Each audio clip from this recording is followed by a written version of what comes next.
ওই প্রতিবেশী সম্পর্কে আল্লাহ তাআলা কি বলেছেন? মহান আল্লাহ রাব্বুল আলামিন কোরআন কারীমে সূরা নিসা 36 নম্বর আয়াতে আল্লাহ তাআলা সুন্দর করে অনেকগুলো হকের কথা এখানে বলছেন। এর ভিতরে একটা হক আছে প্রতিবেশী হক।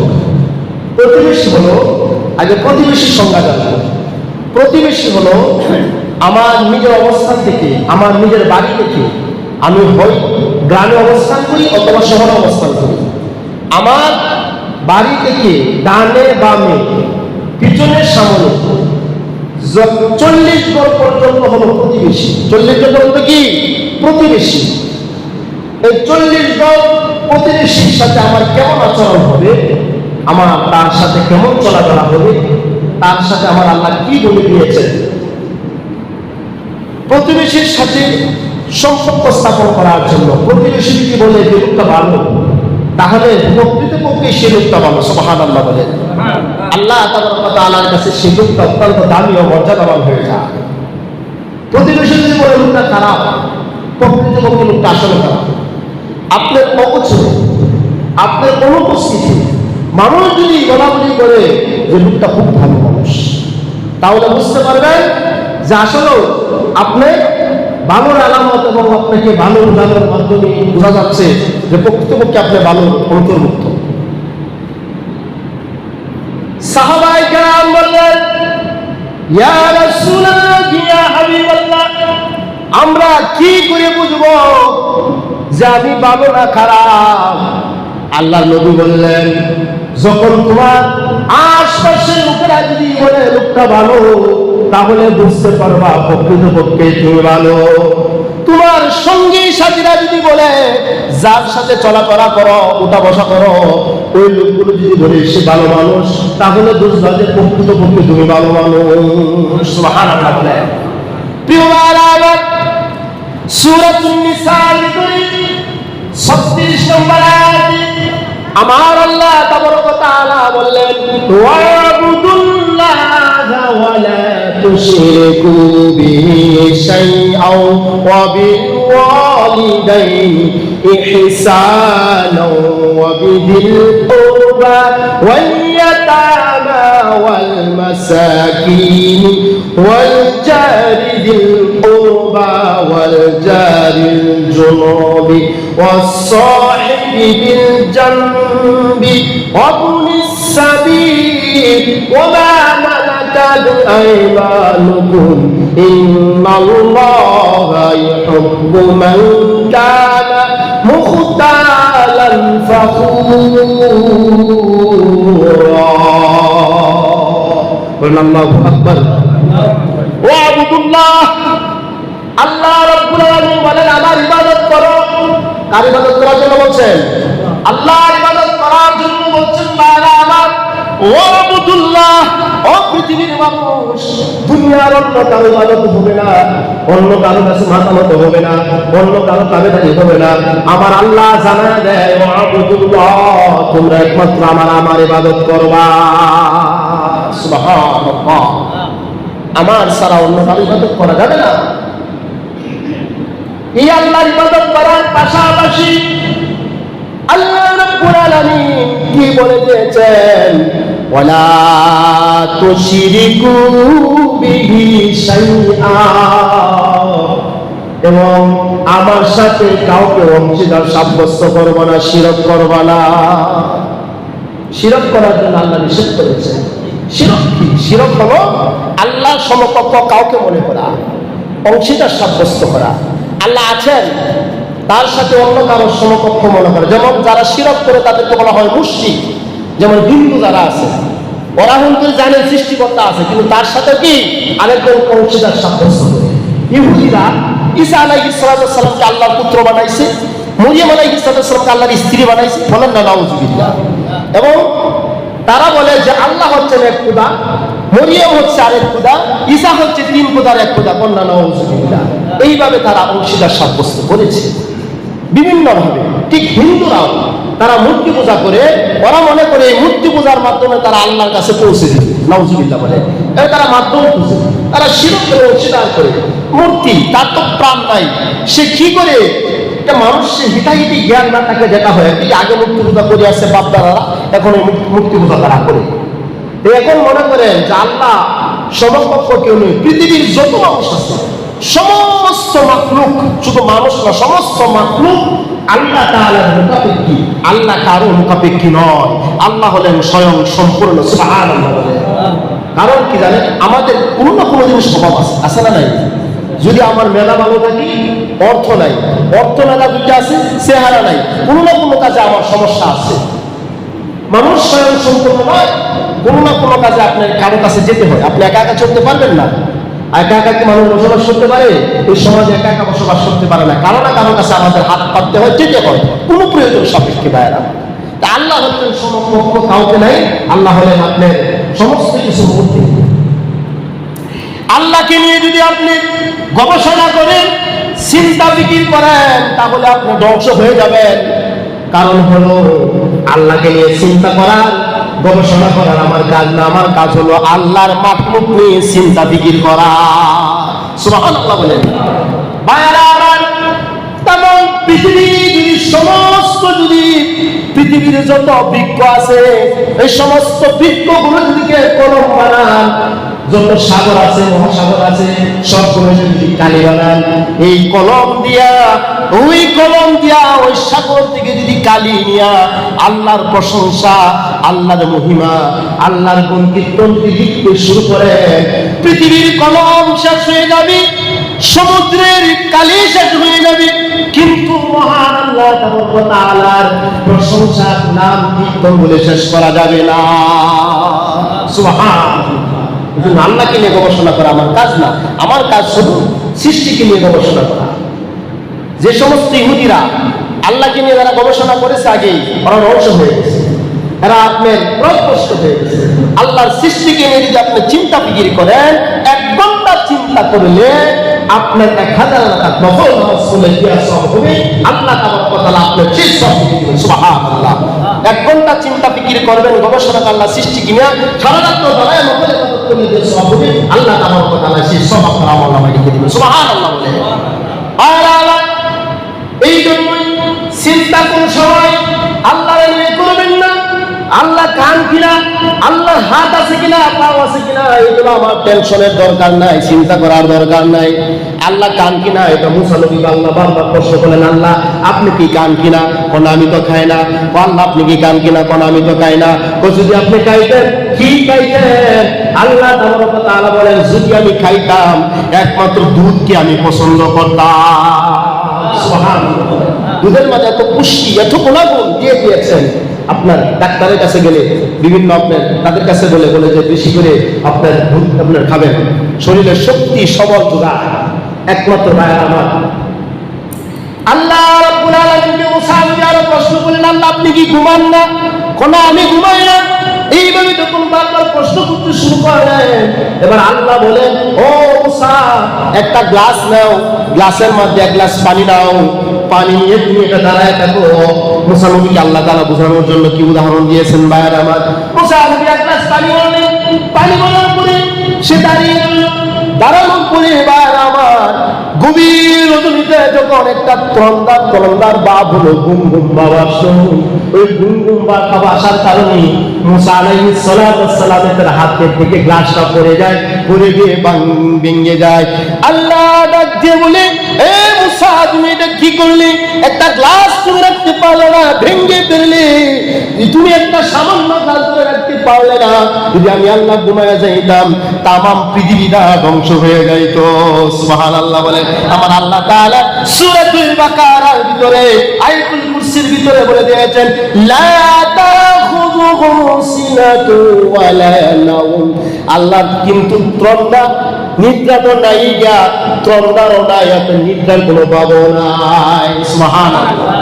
ঘুম আসছে, ঘুমের একটা আগে ঘুমের ভাব আসে না, তন্দ্রা ভাব আসে না, এইটাও আল্লাহ নাই। আল্লাহ বোঝাই দিচ্ছেন। মুসা নবী তখন বুঝতে পারলো, সত্যি যদি আল্লাহ ঘুমিয়ে যেতেন, তামাম পৃথিবী ধ্বংস হয়ে যেত। ভাইয়ের আমার এমন দিকে আমার আলোচনা তৈরি হয়। ভাইয়ের আমার আল্লাহ তাআলা বলতেছেন তারপরে আয়াতে, ওয়াবিল ওয়ালিদাইনি ইহসানা। এই আলোচনা আগে আলোচনা করেছি। আল্লাহ বলেছেন গত জুমার আগে জুমাটা হয়েছে, গত জুমায় ছিল হালাল এবং হারাম সম্পর্কে আলোচনা। আল্লাহ বলেছেন পিতামাতার সাথে সৌজন্যমূলক আচরণ করো, সুন্দর সুন্দর কথা বলো, মিষ্টি মিষ্টি কথা বলো। যুবক ভাইয়েরা আমার, এই আলোচনা যাবো না। এরপর আল্লাহ বলছেন ওয়াবিযিল কুরবা, নিকটতম আত্মীয় স্বজনের সাথে ভালো আচরণ করো। ওয়াইয়াতামা, ইয়েতিমদের সাথে ভালো আচরণ করো। এরপরে আল্লাহ বলতেছেন ওয়াল মাসাকিন, মিসকিনদের সাথে, ইয়েতিম অসহায় নিঃস্ব মানুষের সাথে ভালো আচরণ করো। ধমক দিও না, ধমক দিয়ে তাড়িয়ে দিও না। কিছু না কিছু তাদেরকে দাও, কিছু না দিতে পারলেও সান্ত্বনা দিয়া, ভালো ভালো উপদেশ দিয়ে, কথা দিয়ে তাদেরকে বিদায় করো। বার আমার, এরপরে আমার আল্লাহ তাআলা বলতেছেন ওয়াল জারিল কুরবা ওয়াল জারিল জুনুবি, নিকটতম আত্মীয় প্রতিবেশী, দূরবর্তী প্রতিবেশীর সাথে তুমি ভালো আচরণ করো। নিকটতম প্রতিবেশী আত্মীয়তা সম্পর্ক থাকতে পারে, আর দূরবর্তী প্রতিবেশী অনাত্মীয়তা সম্পর্ক, আত্মীয়তা নাই, এরপরে তার সাথে কি ভালো আচরণ করো আমার আল্লাহ বলে দিয়েছেন। ভাইরা আমার, এরপরে আল্লাহ তাবারাকা ওয়া তাআলা বলেন ওয়াস-সাহিবি বিল জামবি ওয়া বুনিস সাবিল, তোমাদের সঙ্গী সাথীদের সাথে ভালো আচরণ করো। আমার আল্লাহ তাআলা বলেন ওমা মালাকাত আইমানুকুম, আল্লাহ রাব্বুল আলামিন বলে দিয়েছেন এটা আমি আল্লাহ তাআলা তোমাদের জন্য যে নির্ধারণ করে দিয়েছি, এটা তোমাদের নিকটত্বের সাথে ভালো আচরণ করো, উপদেশ গ্রহণ করো, ভালো কথা বলো। আমার আল্লাহ বলেন যে ইন্নাল্লাহা লা ইউহিব্বু মান কানা মুখতালান ফাখুরা, নিশ্চয়ই আল্লাহ লা ইউহিব্বু পছন্দ করেন না মুখতালান ফাখুরা, অহংকারীকে আল্লাহ পছন্দ করেন না। অহংকার, মানুষের কিসের অহংকার? মানুষের কিসের অহংকার? অহংকার তো আল্লাহর তবল চাদর। আল্লাহ বলেছেন যে ব্যক্তি নাকি আমার চাদর নিয়ে টানাটানি করবে, ভাইরা আমার, এই চাদর নিয়ে টানাটানি করার পরে এরপরে আল্লাহ তাআলা রব্বুল আলামিন বলেছেন ভাইরা আমার অহংকার নিয়ে চাদর নিয়ে টানাটানি করলে তোমরা ধ্বংস হয়ে যাবে। এই জন্য আমার অহংকার চাদর নিয়ে তোমরা টানাটানি করবে না। মানুষের কোনো অহংকার নাই, অহংকার তো একমাত্র আল্লাহ করবে। আমরা কিসের অহংকার করি? আমরা এক ফোঁটা নাপাক পানি থেকে আমাদেরকে সৃষ্টি করা হয়েছে, আমাদের কিসের অহংকার? জমির অহংকার, সম্পদের অহংকার করেন, নিঃস্ব হয়ে যাবে। এই জন্যই কবিরা বলেন নদীর এই কুল রঙে ওই কুল ভরে, এই তো নদীর খেলা, সকালবেলা বলিবে তুই ফকির সন্ধ্যাবেলা। সুবহানাল্লাহ। ভাইরা আমার, বুঝাইছে এটাই যে নদীর এই দিকটা ভাঙে ওই দিকটা ঘুরে। যারা নদী এলাকায় গিয়েছেন, সমুদ্র ঘুরেছেন, তারা অবশ্যই এই জিনিসগুলো লক্ষ্য করে দেখছেন। একদিকটা বিঘার বিঘা জমি ভেঙে নদী নিয়ে গেছে, আরেক দিকটা নদীতে পাহাড় হয়ে যাচ্ছে, ওই দিকে চর হয়ে যাচ্ছে। হয়েছে কিনা? এটা আল্লাহ তাআলা নিদর্শন দেখাইতেছেন পৃথিবীর মানুষদেরকে। সম্পদ দিয়ে টাকা চুরি করো বা অহংকার করো, বিকালবেলা তুমি, সকালবেলা তুমি অনেক টাকার মালিক, তুমি বিকালবেলা ফকির হয়ে যাবা। আল্লাহ তোমাকে এমন অসুস্থতা দান করবেন, সমস্ত কিছু বিক্রি করার পরে তোমার চিকিৎসা শেষ হবে না, সুস্থ হবে না, সব নিঃস্ব হয়ে যাবে। আমরা দেখি নাই বিগত দিনে অনেক মানুষ সেরকম চিকিৎসার জন্য অনেক টাকা খরচ করছে, অনেক টাকা করছে, শেষ পর্যন্ত নিজের বাড়ির টাকা পর্যন্ত বিক্রি করে দিয়েছে, এরপর সুস্থ হয়ে মারা গিয়েছে। হয়েছে কিনা? ভাইরা আমার, এই জন্য মানুষ অহংকার করবে না, বংশ নিয়ে অহংকার করবা। এটা ছিল জাহেলিয়াতের কাজ। ওরা বংশ নিয়ে গর্ব অহংকার করতো। আমি মুখ বংশের মানুষ, আমি মুখ বংশের মানুষ, আমি এই বংশে সেই বংশে, বংশের নিয়ে অহংকার করা নিষেধ করা হয়েছে। এটা ছিল জাহেলিয়াতের কাজ। এটা ছিল আপনার এই আইডিয়ামে জাহেলিয়াতের যুগের কাজ, ইহুদিদের কাজ ছিল। ওরা এটা করতে করতে লাশ পর্যন্ত গণনা করতে গিয়া কবরস্থান পর্যন্ত গিয়ে তাদের মানুষ বলতো যে দেখো আমাগুলো কতগুলো মানুষ মারা গেছে, কতগুলো কবর আমাদের বংশের ভিতরে ছিল। নাউজুবিল্লাহ বলে। এই জন্য বংশ নিয়ে কোনো অহংকার গর্ব করা যাবে না। ভাইয়ের আমার, এটা হচ্ছে আল্লাহ তাআলা যে বলে আল্লাহ তাআলা অহংকারীকে পছন্দ করেন না। এইটা হলো আয়াতের অনুবাদ। এই ব্যাপক আলোচনা, এই যে কতগুলো হকের কথা বলছে, এতিমের হক, নিকট আত্মীয়, দূর আত্মীয়, প্রতিবেশী, এরপরে আপনার মুসাফির, অনেকগুলো হকের কথা আমার আল্লাহ বলেছেন। সবগুলো হক আলোচনা করলে শেষ হবে না। প্রতিবেশীর হক।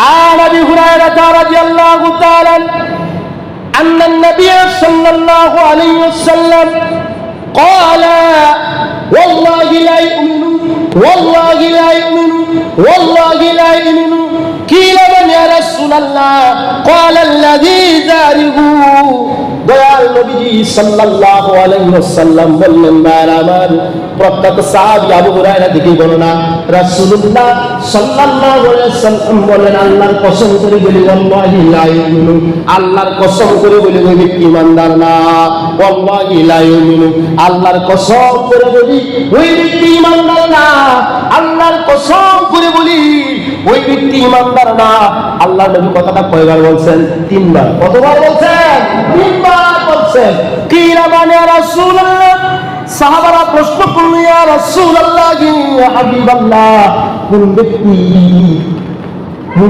ঈমানদার না নবীজি বললেন যে ব্যক্তির হাত দ্বারা জবান দ্বারা প্রতিবেশী নিরাপদ নয় ওই ব্যক্তি ঈমানদার না নাউজুবিল্লাহ বলেন আমাদের সমাজে কিছু সংখ্যক কিছু বেজাইলা মানুষ আছে না এদের অত্যাচারে এদের আপনার দাপটে নির্যাতনের প্রতিবেশীর মানুষের ঘুম হারাম হয়ে যায় ঘুমাইতে পারে না মানুষ যখন কিছু নিরুপায় হইয়া আল্লাহর কাছে বলে আল্লাহ এদেরকে মৃত্যু দেব না কত মানুষ মরে এই লোকগুলো আমার ফেরে না এদের অত্যাচার জ্বালা নির্যাতন আর সহ্য হয় না ভাই আছে না নাই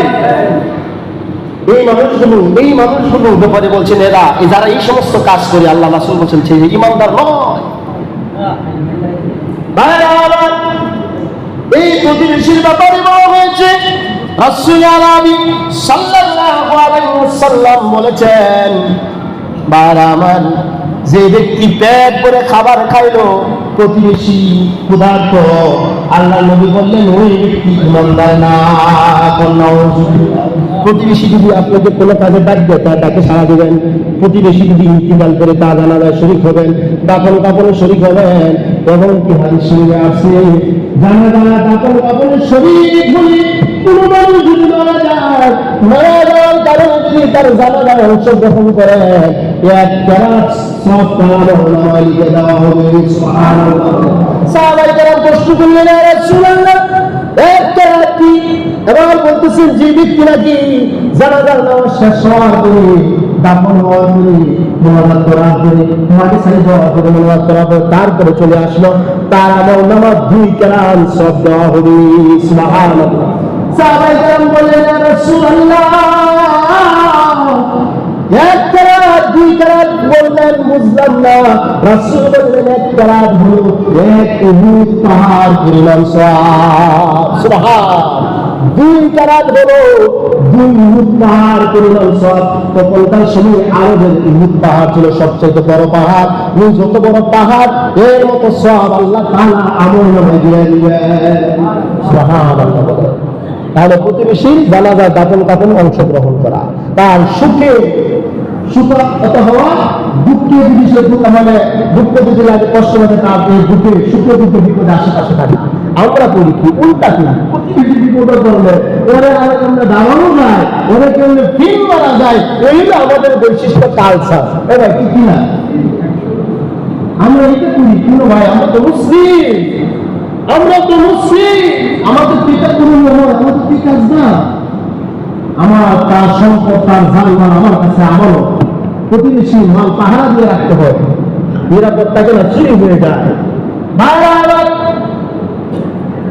মুস্তাজা আহমদ শরীফে আছে তাফসীরের ভিতরে উল্লেখ আছে আল্লাহর নবী বলেছেন যখন মানুষ কোন অসুস্থ মানুষের সন্ধান না যায় দেখার জন্য সন্ধান না যায় রোগীকে দেখার জন্য আল্লাহ রাব্বুল আলামিন 70,000 ফেরেশতা ওই ব্যক্তির জন্য রহমত দোয়া প্রার্থনা করতে থাকে যে ব্যক্তি দেখার জন্য সন্ধ্যা সময় গেল কন্যা সুবহানাল্লাহ এরপরে যদি কোনো ব্যক্তি সকালবেলা যায় সকাল থেকে নিয়ে সন্ধ্যা পর্যন্ত 70,000 ফেরেশতা তার জন্য দোয়া করতে থাকে সুবহানাল্লাহ বলে এই রোগী দেখতে দেওয়া এই রোগী দেখতে গেলে যে কত বড় সওয়াব কত বড় ফজিলত রোগীর জন্য দোয়া করার সময় দোয়া কবুল হয়ে যায় না সুবহানাল্লাহ ও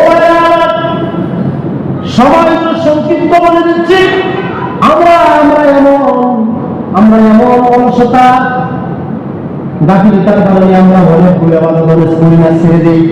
আজ না কাল, কাল না পরশু ইবাদত করবো। আর আমি একটা কথা বলে শেষ করে দিচ্ছি। এক বাদশাহ, বিশাল এক বাগানের মালিক, তার প্রধান প্রহরীকে বলল, ফলের বাগান তো, সে বলতেছে তোমার একটা দায়িত্ব দিলাম, কাজ দিলাম, তুমি একটা জুড়ি নিয়ে বাগান থেকে তুমি ফল নিয়ে আসবা। কোনো একটা শর্ত আছে। সেখানে আপেল ছিল, আপেলের বাগান, সেখানে আপনার কমলার বাগান, আঙুরের অনেকগুলো বাগানে এরকম ফল ফলাদি ছিল। তবে কথা হলো, বাদশাহ শর্ত দিলেন, তুমি যেই রাস্তা দিয়ে যাবা এই রাস্তা দিয়ে দ্বিতীয়বার আসবে না, অন্য রাস্তা দিয়ে দিবে। পাহারাদার বলে, এটা কোনো ব্যাপার হইল? আপনি কি বলেন? এটা তো অবশ্যই কাজটা করতে পারে। সেই বেচারা পাহারাদার বাগানের রাস্তা প্রথম দিয়ে ঢুকলো, দোকান করে যে কত সুন্দর সুন্দর ফল ফলাদি দেখে সে মুগ্ধ হয়ে গেল, আশ্চর্য হয়ে গেল। সে চিন্তা করলো, সামনের থেকে আরো কিছু ফল নিয়ে গেলে ওই জায়গাতে সে ফল নিল না। সে যেখানে গিয়ে দেখে আরো সুন্দর সুন্দর ফল পাইকারি ভালো এই বাগানের পাহারাদার প্রথম সারি থেকে ফল নিল না, সে চলে গেল অন্য সারি থেকে ফল নিয়ে সেখান থেকে দেখলো আরো সুন্দর সুন্দর ফল। যে চিন্তা করলো সামনে মনে হয় আরো ভালো ভালো ফল পাওয়া যাবে, এখান থেকে ফল নিব না। এবং সামনে গিয়া দেখে একটা ফলও বাগানে আর নাই। সে আশ্চর্য হলো, সর্বনাশ, এখন কি করবে? বাদশা তো বলছে যে আমি ফল নেওয়ার জন্য এক রাস্তা দিয়ে দুইবার আসতে পারবো না। তো আমি এখানে এসে দেখি যে কোনো আপনার বাগানে ফল নাই, রাস্তাতে দোকান বাইরে কিন্তু পিছন দিকে দেখতে আমি আসতে পারবো না। বারা আমার এই ঘটনা থেকে আমরা কি শিক্ষা গ্রহণ করলাম? এই ঘটনা থেকে শিক্ষা গ্রহণ করা হলো, আমরা অনেক সময় বলি আজকে নামাজটা পড়লে ভালো হয় না, আজ নয় কাল করবো, কাল নয় কালকে বলুন। এই আমরা মানুষদেরকে অনেক সময় আমরা কি করি, আশা দিয়ে ভরসা দিয়ে ভাই ভাইরা আমার, ও আমার এই বাগানে মনে করি আপনি হলেন, আমি হলাম, আপনি হলেন পাহাড়, আর বাগানের মালিক বাদশাহ যিনি হলেন আল্লাহ। ও আল্লাহ, আপনি কি বলেছেন দুনিয়াতে পাহারা পছন্দ করার জন্য? আপনি বলেন আজকে নয় কালকে নয় ইবাদত করো, পরশু করবো, এটা করতে করতে সময় গড়িয়ে যায়, এভাবে তার করা হয় না, আমল করা হয় না। এমন সময় মৃত্যুর ডাক জমে আসে, আর তখন সুযোগ আর হয় না। ভাইরা আমার, এই জন্য আজ কম করাল, কাম করো নারাল, আজকের কাম আগামীকালকে জন্য রেখে দিও না।